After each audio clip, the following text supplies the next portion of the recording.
Oke, 1, 2, 3. Selamat datang di podcast Bikin Merinding. Oke, teman-teman Sobat BM, Bikin Merinding adalah podcast yang bercerita tentang misteri, kerasukan, dan cerita setan-setan lainnya. Jadi sekarang ini saya bersama narasumber atau orang yang berpengalaman dalam hal gaib, mungkin disebut seperti itu. Mungkin kalau disebut namanya boleh atau gimana? Boleh. Oke, namanya Radit. Ya, Sobat BM dengan saya Radit ya. Dengan Radit. Oke, kalau mungkin kita mulai histori kenapa bisa mempunyai kemampuan dengan hal-hal mistis. Oke, selamat malam Sobat BM. Sebenarnya malam ini kita mau berbagi tentang kisah misteri ya, pengalaman misteri ya saya sendiri, Radit. Ya, langsung saja Sobat BM. Pada awalnya itu waktu saya masih SMP ya, sekitar kelas 2. Kebetulan kami baru pindah di sebuah rumah di salah satu kompleks perumahan di daerah Perintis, Kota Makassar. Sebut saja. Ya, sebut saja daerah BTP ya. Ya. Daerah BTP kayak gitu, Sobat BM. Pada waktu tinggal di rumah itu, hari pertama itu ada kejadian yang aneh kayak gitu. Pas bangun pagi, semua barang-barang yang ada di rumah itu seperti lemari, televisi itu berpindah ya dari tempatnya ke teras rumah. Itu kejadian pertama. Hari kedua ada dua ekor burung itu berputar-putar dalam rumah. Itu hari keduanya. Ya, kejanggalan demi kejanggalan itu sering terjadi kayak gitu Sobat BM. Kemudian pada waktu lagi syukuran rumah, kebetulan ada paman itu yang datang, terus cerita ke ibu, bilang, kenapa bisa sampai beli rumah ini? Ya, ibu menjawab, karena rumahnya harganya murah ya, makanya dibeli. Kebetulan saya dengar cerita itu, percakapan itu, karena saya lagi di belakang. Tahun berapa? Sekitar tahun 2003. Oh, 2003. Iya, 2003. Iya, 2002-2003 kalau tidak salah. Kemudian pada saat saya mendengarkan percakapan itu, sempat saya berhenti beraktivitas. Pada saat itu lagi di belakang dekat sumur. Kemudian ibu bertanya, ada apa dengan rumah ini? Paman itu menjawab, katanya ini rumah agak serem ya, agak horor kayak gitu, agak scary. Terus ibu dengan enteng menjawab, nggak usah dicerita lah, karena nanti itu membuat anak-anaknya takut kayak gitu. Kemudian saya potong dulu. Pada saat itu usianya Adit ini berapa? Usia pada saat itu kelas 2 SMP. Jadi iya, kelas 2 SMP. 14 tahun. Iya, sekitar 14 SMP kayak gitu. Kemudian kejanggalan demi kejanggalan hari-hari itu terjadi kayak gitu. Pada saat itu kan pelihara ikan ya, ikan cupang. Ya, pelihara ikan cupang, ada banyak itu di kamar. Terus pelihara burung juga. Setiap hari itu, atau setiap malam atau bagaimana ini? Waktu-waktu yang mencekam maksudnya? oh tidak, dia mau pagi, siang, sore, malam tetap mencekam. Iya. Ikan cupang peliharaan saya itu selalu saya temukan tidak ditoples lagi di dalam sumur ternyata. Maksudnya ada yang pindahkan atau gimana? Iya, pasti ada yang pindahkan. Awalnya kan saya susun di rak-rak belajar itu ikan cupang saya, tapi selalu saya temukan di dalam sumur. Mati? Tidak, dalam keadaan hidup, tapi di sumur. Tetapi ini hewan peliharaan lain seperti burung-burung itu, setiap beli burung itu cuma bertahan paling lama sampai 5 hari. Terus ditemukan kondisi burung itu mengering, tapi tidak berdarah ya. Makanya tidak dikerumuni semut. Dia kayak diawetkan. Iya, kayak diawetkan dalam keadaan mati kayak gitu. Kejanggalan demi kejanggalan terjadi terus. Kemudian pada saat ada satu momen, yaitu pada saat arisan keluarga, adik sepupu itu kan model rumah ini kan seperti ini, halaman, pintu masuk, punya juga pintu samping kayak gitu ya, model perumnas lah kayak gitu Bu. Iya. Perumnas awam. Iya, perumnas pada awam pada umumnya, tapi agak disetting emang sedikit. Setelah modelnya begitu masuk ruang tamu, terus ruang nonton kamar pertama, terus masuk dapur bersebelahan dengan kamar kedua. Di belakang itu kamar saya ya. Pas jadi kamar saya, memang ada halaman yang terbuka di atasnya itu, jadi tidak diatapi. Ada sumur, kemudian kamar mandi, dia berhadapan bertiga.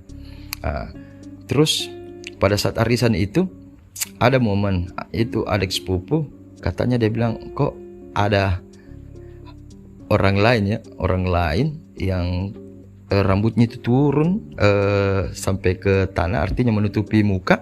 Itu di belakang, terus dia bilang bau busuk. Tidak lama gitu itu adik sepupu seperti langsung terhantam ke tembok sampai giginya rontok berdarah. Maksudnya itu sepupu tak kayak ada yang dorong begitu? Iya, seperti ada yang tarik masuk. Iya. Dan kejadiannya itu sore-sore. Tidak lama kemudian tetap diacukan kan namanya ya berjalannya, tetap diacukan. Kemudian ada juga momen kejadian itu terjadi. Pernah kami dikagetkan. Ada satu momen itu ikan di dalam kulkas itu hilang semua.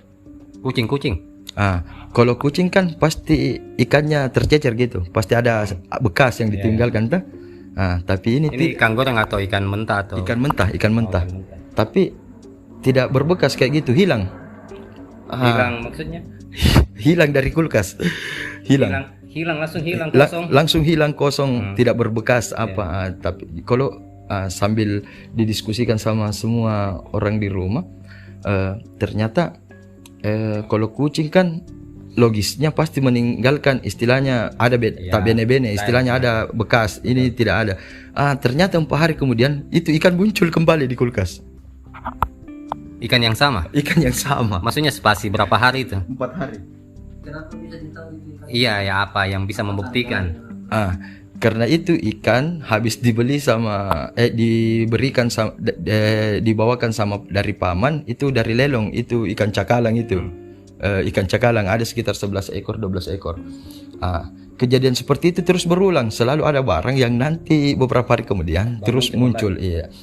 Terus akhirnya dalam mulai mencekam ini rumah, ada kejadian lagi yang terjadi itu pada waktu siang hari. Adik saya itu tiba-tiba teriak dari dalam kamar, dari kamar depan. Katanya ada orang yang lari-lari di perutnya, dan akhirnya pas dibawa ke rumah sakit memang ada bekas memar. Maksudnya lari di atas perutnya begitu? Iya, lari-lari di atas perutnya atau diinjak kayak gitu. Akhirnya pas di CT scan memang ada lebam di situ. Akhirnya suasananya semakin mencekam ini rumah. Pada suatu waktu, pada saat itu kan tayangan televisi masih tayangan televisi pertama itu mengenai supranatural, saya ingat sekali itu acaranya Pak Leo Lumanto. Saya ingat sekali di Antv ya. Iya ceritanya. Terus ada Smackdown pada saat jam 12 malam karena dilarang diputar karena siang hari katanya kayak gitu. Karena larangan dari pemerintah kan. Iya, pada saat itu kan saya sering nonton itu sembunyi-sembunyi tengah malam di ruang nonton. Pada malam itu kebetulan ada teman SMP saya, satu bangku sahabat saya yang namanya Arul itu, murid pindahan dari Bone, itu nginap di rumah. Karena kebetulan dia ngekos atau tinggal kontrakan gitu di dekat rumah, jadi saya panggil nginap. Pas dia nginap, dia duluan ngantuk. Pada saat kami nonton, dia duluan ngantuk, jadi dia ke belakang ke kamar untuk tidur. Pas dia di kamar, tiba-tiba dia teriak karena pada saat itu hujan lebat. Dia teriak, tolong. Jadi saya ke belakang. Jadi pas saya ke belakang, kenapa? Katanya dari balkon itu di samping ada kepala kucing yang tergantung-gantung penuh darah. Terus dia lihat juga itu sosok perempuan yang menjulur rambutnya yang tidak kelihatan mukanya. Iya. Tapi adiknya lihat atau cuma teman yang lihat gitu? Ini awalnya teman yang lihat. Oh ya. Berlangsung fenomena yang terjadi. tibalah waktunya untuk ibu saya ini bercerita ke tetangga. Bertanya-tanya kan, Menyampaikan. bilang historinya ini rumah kayak gimana. Iya. Ini rumah dimiliki oleh seorang pendeta, seorang pendeta yang menjual ke ibu saya kan. Terus lama dikontrak oleh berganti-ganti orang. Tapi katanya tetangga-tetangga pada saat ibu saya menanyakan, ini rumah tidak pernah sampai ada yang bertahan sampai 3 bulan. Saat itu sudah berapa lama bertahan? Setahunan lebih. Oh iya. Sudah setahun lebih. Justru tetangga bertanya, bilang termasuk kuat juga dengan ini rumah. Karena pernah ada sampai 2 orang mahasiswa katanya yang ngontrak di itu rumah sampai gila. Itu mahasiswa katanya kembar, yang satunya gila. Padahal awalnya normal. Ya awalnya normal, sampai satunya gila, ndak selesai kuliahnya sampai drop out. Ndak bisa menyelesaikan masalah studi. Terus setelah itu berjalan waktu, tapi yang namanya ibu saya coba untuk tepis ini kejadian horor supaya tidak membuat anak-anaknya takut. Kan kami bersaudara ada sekitar 5 orang ya. Pada waktu itu akhirnya saya tiba waktunya pada saat saya disunat. Ya, sunat pada saat itu kelas 2 SMP disunat. Saya disunat. Disinilah kejadian mistis yang pertama kali kontak langsung kayaknya. Iya, pada saat saya disunat. Sehari setelah saya disunat itu bertepatan setelah Lebaran kayaknya itu waktu. Iya, kalau nggak salah agak saya lupa. Iya, setelah momen-momen Lebaran saya disunat. Kemudian 1 hari setelah saya disunat, artinya masih pakai sarung. Iya, saya masih pergi main rental PS. Iya, jadi nggak ke sekolah, rental PS. Saya balik ke rumah itu pas bunyi masjid mau masuk asar.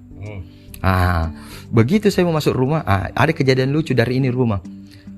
Karena bapak dan ibu ngantor pagi, kami pagi-pagi ke sekolah semua, jadi rumah kan kosong. Setiap pulang kami bertemu di rumah itu paling lambat jam 5 sore kan ada di rumah. Pada saat itu kalau masuk jam siang, anak SMP pulang jam 5. Pada saat itu pasti rumah dalam keadaan terkunci dari dalam. Makanya sering-sering itu ada. Padahal rumah kosong. Iya, rumah kosong. Tapi ada kunci ada. Tergerendel. iya. Kunci kan dibawa. Tapi biar sudah dibuka kuncinya, tapi ada ya grendel dari dalam. Makanya itu tukang becak sering disuruh manjat ya lewat atas. Karena kan saya bilang kamar saya agak terbuka di belakang, nggak ada atapnya. Dia yang buka dari dalam. Sering terjadi gitu. Terus sering dimatikan lampu, kejadian gitu. Lanjut. Pada saat 1 hari setelah saya disunat, saya pulang. Begitu waktu bunyi mau masuk asar, masjid sudah mengaji, saya mau pulang untuk minum. Begitu saya buka kulkas, di situ pertama kali saya kayaknya dengan jelas ya, 3 dimensi sekali saya lihat. Ada orang, ada sosok, merinding. Ada sosok di kamar ibu saya, di kamar kedua. Ini sosok. Dia berdiri pas di atas tempat tidur ibu saya. Dia berdiri di atas tempat tidur ibu saya. Artinya Adit ini masuk di kamarnya ibu. Tidak, lewat. Pintunya terbuka.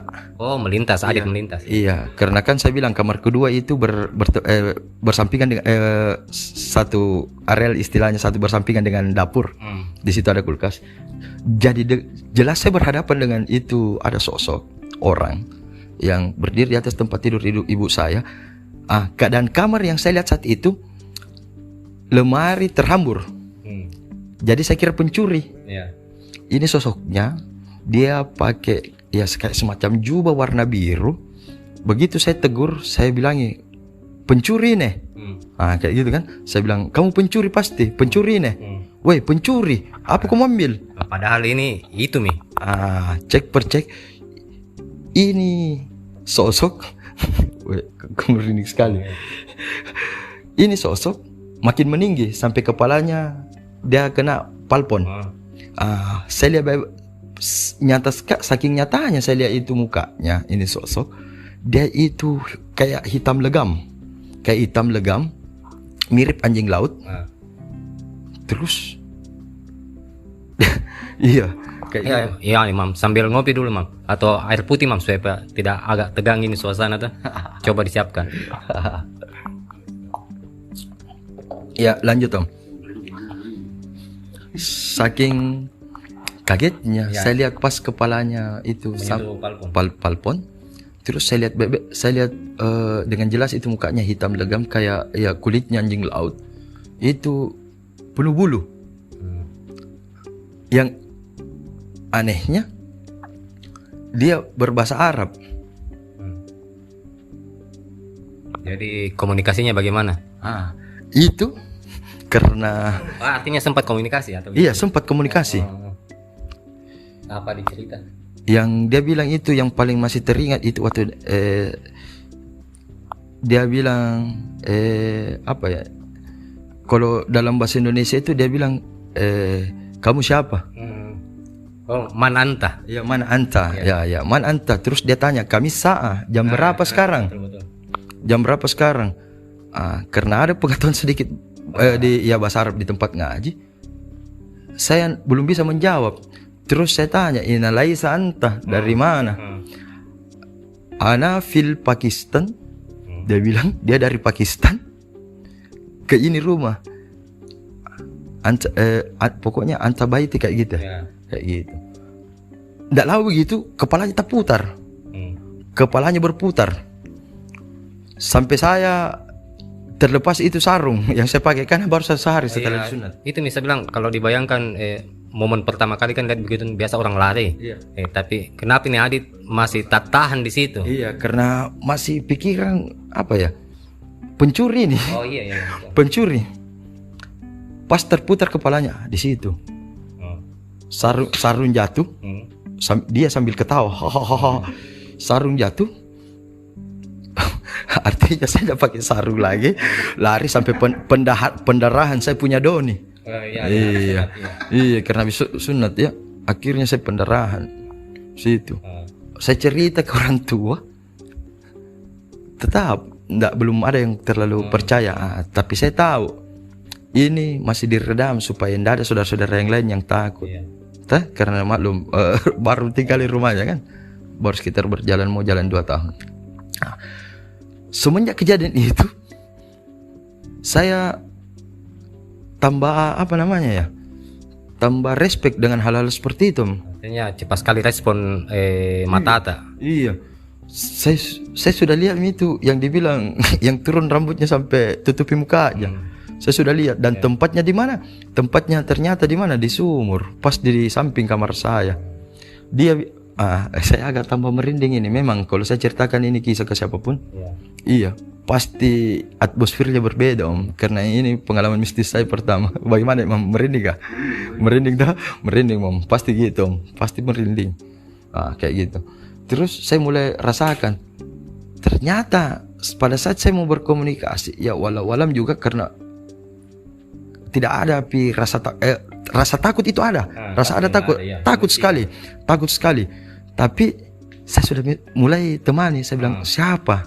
Kamu mulai bisa beradaptasi begitu. Iya, saya cepat sekali beradaptasi pada saat itu. Iya, butuh sekitar enggak sampai semingguan kayaknya.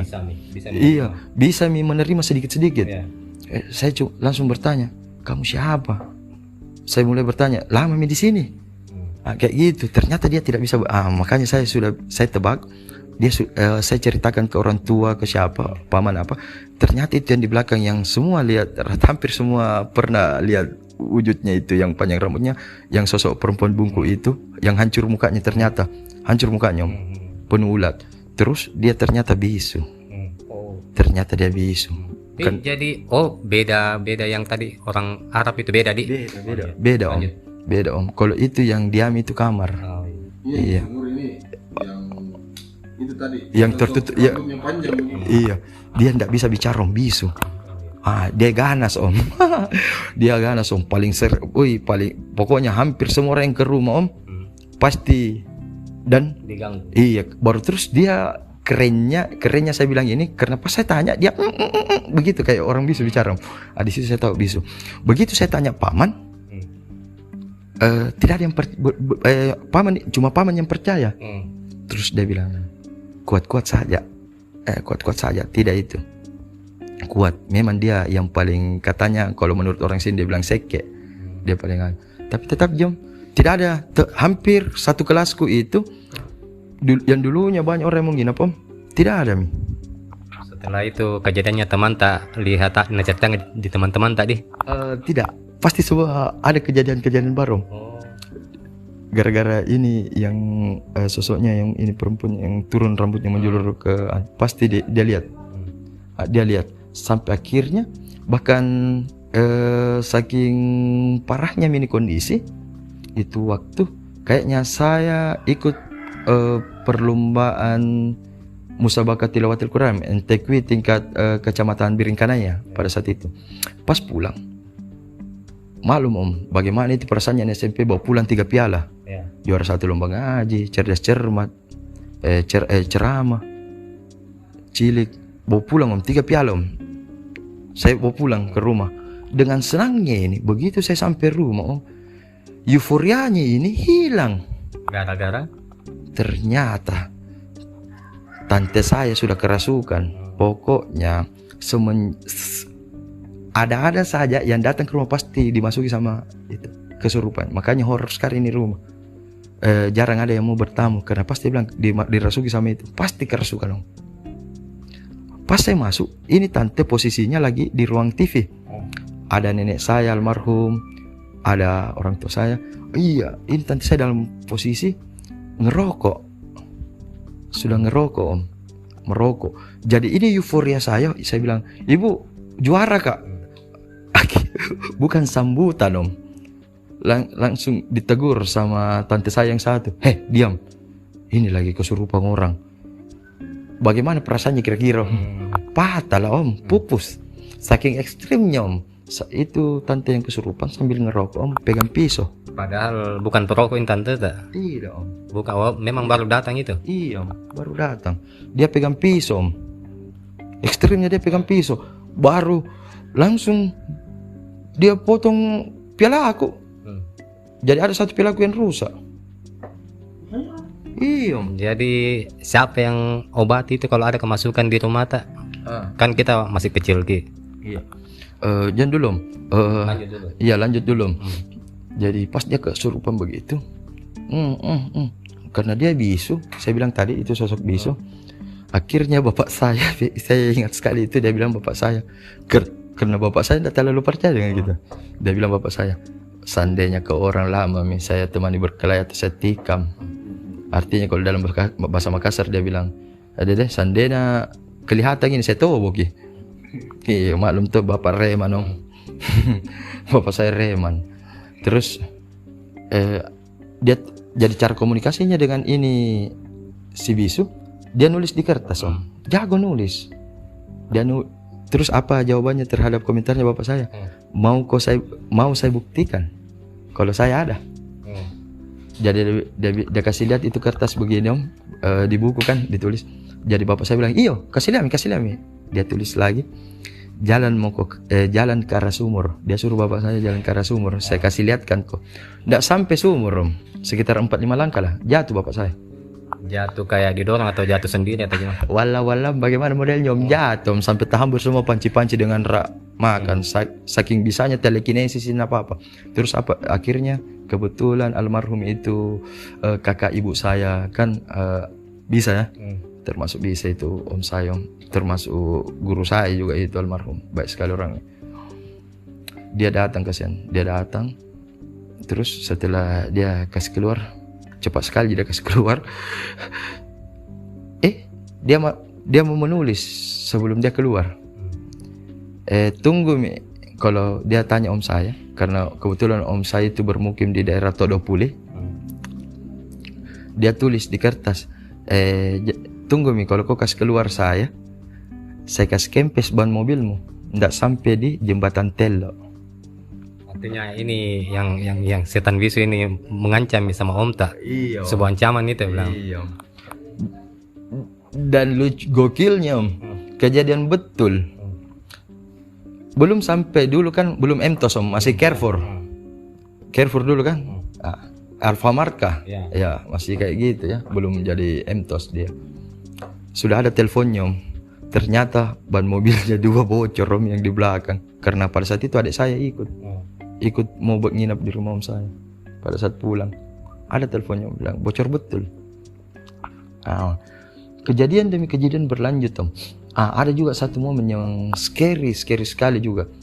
Pada saat itu ya lagi asik-asiknya nonton bola. Pada saat itu Juventus lawan Atalanta kayaknya, yang saya masih ingat sekali itu. Juventus lawan Atalanta. Jadi kami lagi nonton di ruang nonton. Saya, bapak saya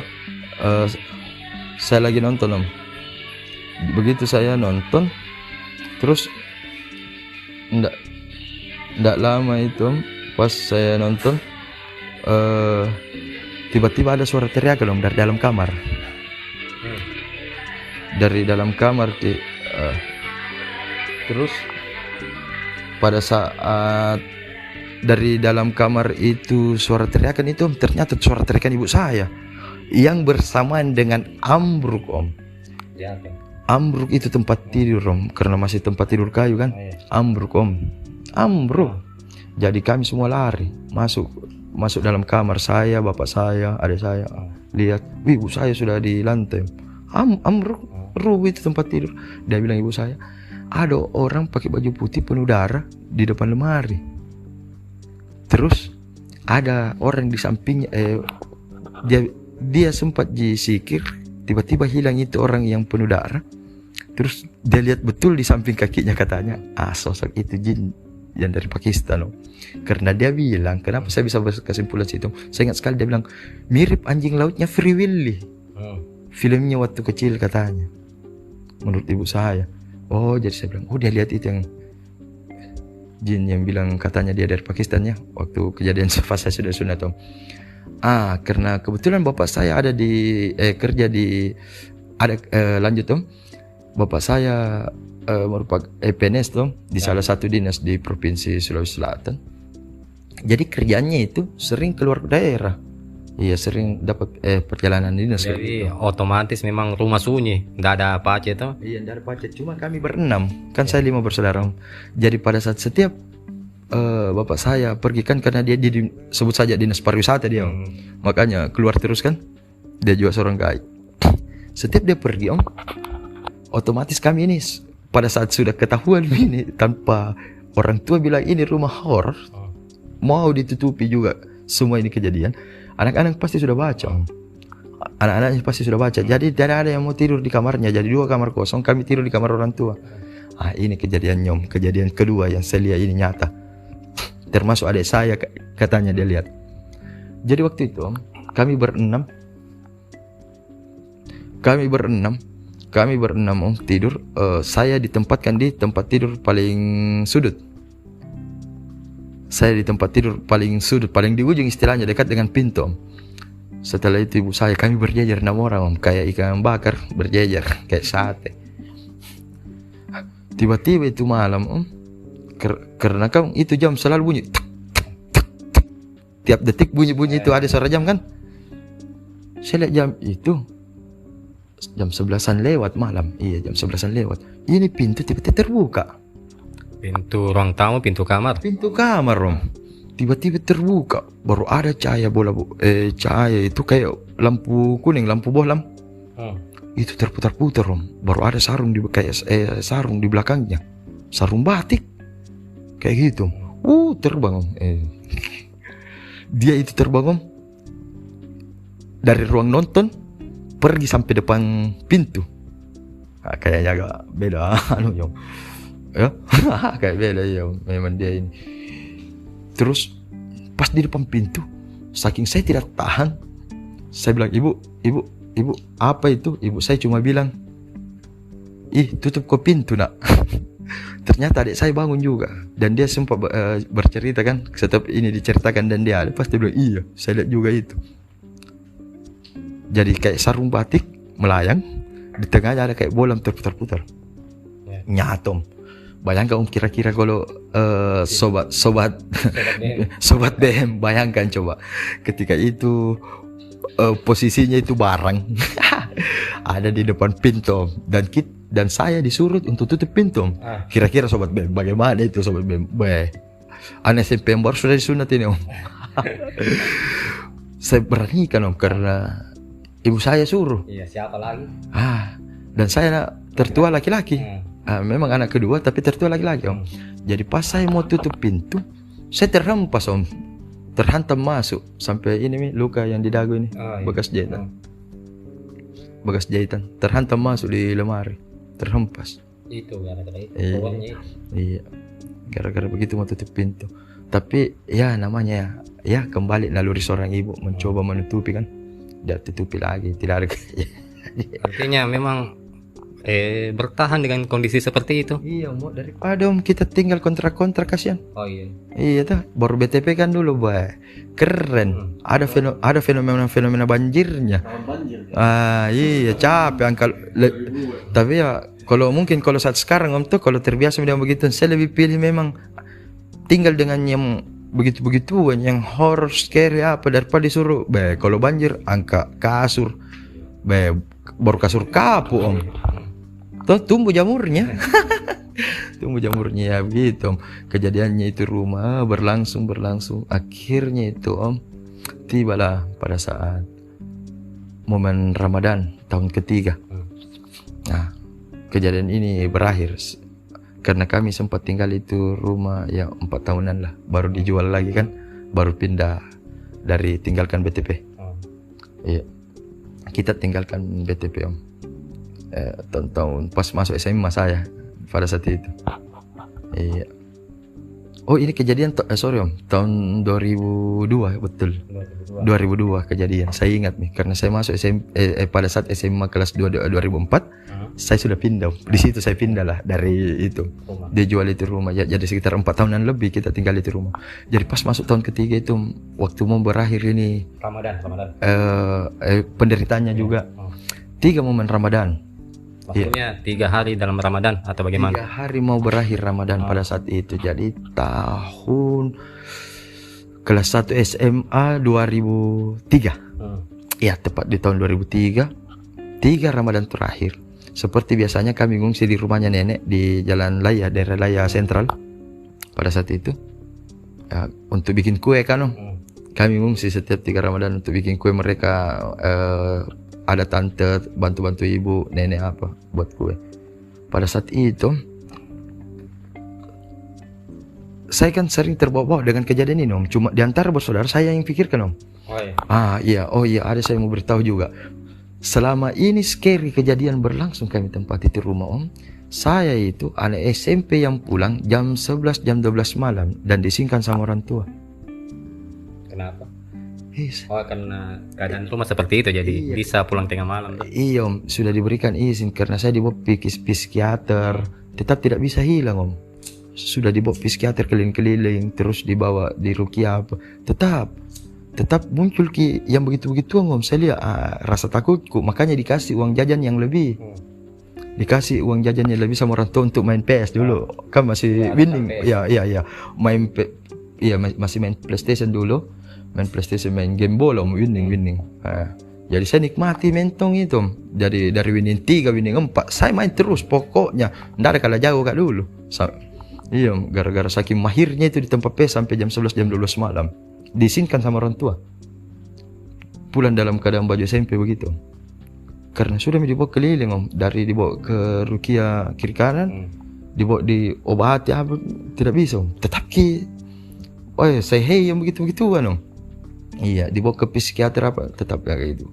Jadi kembali lagi ke cerita saya pada saat 3 Ramadan terakhir di situ saya coba sobat BM untuk komunikasi sama paman yang kakak dan adiknya ibu saya ini yang punya kelebihan setan. Bagaimana bagaimana dengan kondisinya ini Om Di? Saya kayaknya tidak tahan kayak orang gila. Takut sendiri dengan rumahku. Akhirnya dia bilang, begini nak, yang begini dia berikan pahaman-pahaman dasar bahwa kita lebih mulia kayak gitu dah. Dari bangsanya begini masuk.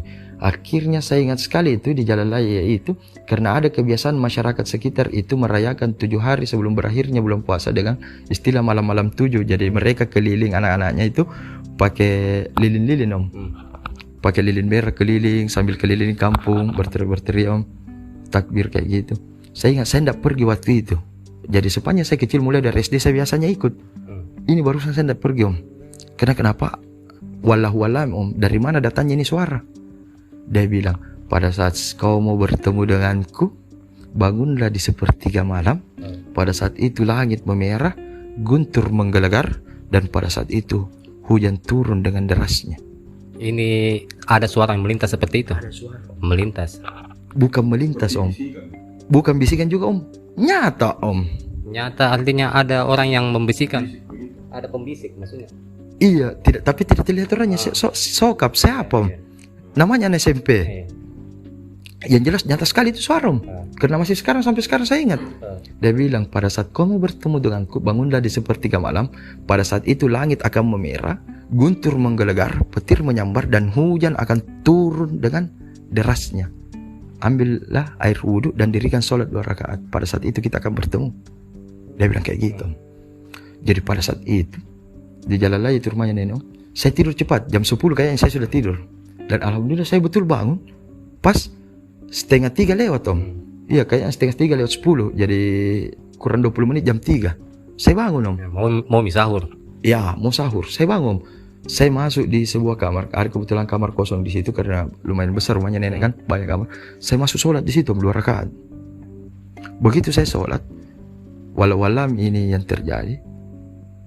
Katanya pada saat saya sholat, kan mau lagi siap-siapkan orang sahur, sekaligus diperiksa itu kue yang di oven sama tante nenek saya. Menurut pengakuan nenek almarhum dan tante saya masih ada, termasuk ibu saya, di belakang saya itu ada 4 orang yang menjadi makmum pada saat saya sholat. Waktu salat malam sendiri ki, tapi nalihat nenek tak ada 4 makmum tak. Iya, bukan cuma nenekku. Jadi mereka orang melintas di itu kamar yang saya tempati sholat, berhenti semua katanya. Dia lihat saya, tante saya, ada sekitar 6 orang kayaknya kena baku panggil. Dia bilang siapa itu? Yang dia lihat ada yang bersorban merah, katanya ya. Walau bisa karena saya tidak lihat, saya diceritakan ini. Ada bersorban merah, bersorban hijau, putih. Iya, putih 2. Ada 4 orang. Kayak gitu. Pada saya salam. Saya lagi berdoa sih itu, ya Allah. Kalau memang ini bagaimana doanya anak SMP, ya Allah. Yang kayak original sekali doanya.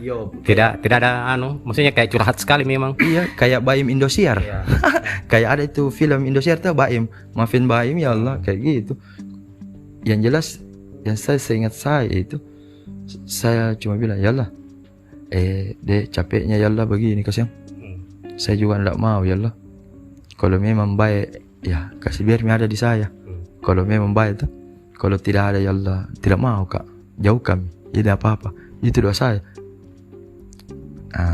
Akhirnya sering perjalanan waktu, ternyata semenjak itu hari tidak ada om. Artinya itu momen yang bikin ki jadi paham dunia begitu deh. Iya. Jadi akrab atau mungkin bisa jadi penangkis. Itu kalau nyom kan pasti banyak kejadian dalam hidup kan. Sekarang usia sudah ya stop lah. Kalau untuk kisah selanjutnya next vlog lagi deh, next podcast lagi lah. Terus artinya pas pindah dari rumah dilanjutkan ada 3 tahunan kita tinggal di itu rumah. Ya, hampir 5. Artinya setelah Ramadan kita jauh begitu.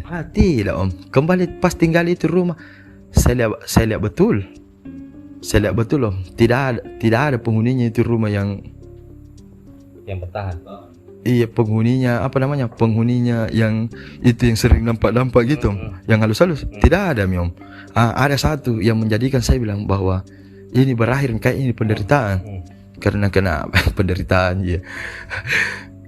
Saya lihat itu yang panjang rambutnya, itu yang bungkum, yang bisu, di dalam botol. Maksudnya botol, dalam botol. Dalam penglihatan gaib dia berada dalam botol begitu. Tidak om, begini ceritanya lucu. Jadi setelah Lebaran pulang seperti biasa, lagi berkehidupan sehari-hari. Normal. Iya. Ada satu momen om, saya bilang kenapa tidak ada ini yang seram-seram lagi tak di rumah tuh. Tidak ada lagi itu kan kayak gitu. Ada itu biasa bertanya kirindu tuh. Karena tidak ada yang kasih bersih apa ini rumah, tidak ada aja. Saya lihat ada botol Sprite om menggelinding di dekat sumur. Iyo. Ada bete berteriak dalam borcarnya berteriak kayak orang bisu. Kayak orang terkurung sekali tuh, minta dilepas begitu. Iya. Akhirnya apa? Saya buang itu botol. Begitu aja. Buang maksudnya buang di mana itu? Buang di tempat sampah karena langsung berkesimpulan. Apa ini? Enggak tahu mi wala-wala mi itu ya tuh. Tapi masukku. Biasa-biasa saya reka-reka bilang, "Oh, itu di kapan dalam situ itu botol." Bunyi. Kau teriak, baru itu botol tuh. Tak putar, tak gelindi-gelindi. Iya, wah, keren sekali memang itu rumah aku itu dulu. Mantan rumah lah, tuh. Kayak bagaimana orang rindukan pacarnya. Iya, bisa telekinesis, keren. Artinya mungkin tidak lama setelah lebih. kondisi membaik, setahun baru tinggalkan itu rumah. Akhirnya itu rumah seperti rumah yang lainnya, normal kembali. Rumah lainnya dan selama saya tinggalkan itu rumah, saya kan biasa ada rasa penasaran kok kalau pasti beraktivitas di daerah situ lah. Karena domisilinya di Makassar kan. Banyak teman-teman kecilku biasa yang saya pergi cari kan. Kosong selalu. Betul, kembali. Artinya sampai sekarang itu rumah tidak berpenghuni atau tidak ada yang beli lagi atau tidak tinggali. Katanya dikasih kontrak sama pemilik barunya. Terus seperti begitu jadi kejadiannya kembali.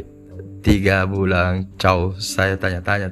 Sampai sekarang itu begitu kasusnya. Iya. Yang kita dengar-dengar. Iya. Oke. Wah, enggak dirasa sudah 41 menit ini. Mungkin disudahi ini. Iya. Next podcast lah. Jadi buat sobat BM, nantikan podcast kami selanjutnya dengan kejadian-kejadian misteri lainnya yang pasti lebih seru. Just informasi, Radit ini ya boleh dibilang punya kelebihan lah untuk ya mungkin orang sebut umumnya ruqyah untuk orang-orang yang kerasukan. Oke, sampai jumpa di podcast selanjutnya. Terima kasih banyak. See you tomorrow.